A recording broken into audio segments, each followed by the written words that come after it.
Donald Trump was in Detroit over the weekend at the People's Convention, an event put on by Turning Point USA and Charlie Kirk, and it was a sold-out event for the 45th president, who's on track to get reelected in November.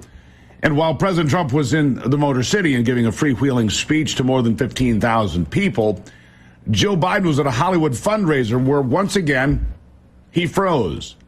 Had to be let off stage this time by his former boss, Barack Obama.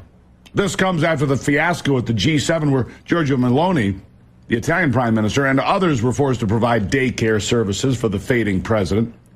And with the poll numbers bleak and the prospects of winning another term in the White House fading, Democrats are getting even more desperate and trying to find a new way to win. One they have used so often now in the past is being rolled out on steroids. What is it? Just lie. Just lie. And right now they'll lie about just about anything. Next month, the City of Festivals will host the biggest political festival of all.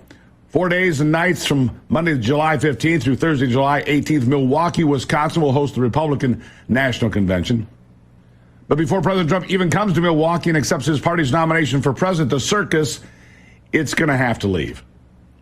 And that is to say, Democrats must clean up their mess. Only then, after they put their pride aside and lay down their pride flags, after they stop acting like their party's mascot, an ass of insufferable pride. Only then will Democrats not be a sideshow. And until then, we must hold Democrats accountable for the horrible lies they tell every single day. Until Democrats stop lying that Trump called Milwaukee a horrible city.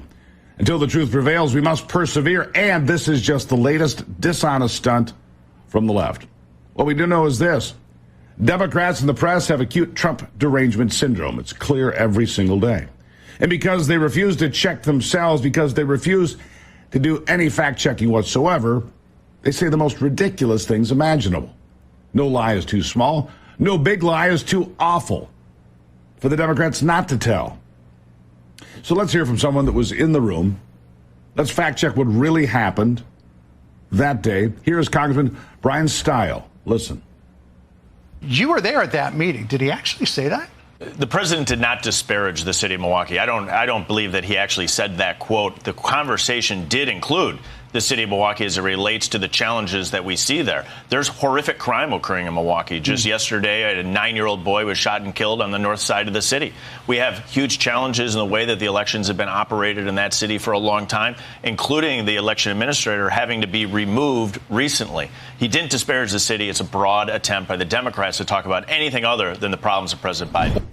Anything at all. As the poll numbers crash, like I said, with each new poll showing Donald Trump on his way back for an encore in the Oval Office, the desperation grows, and so did the lies.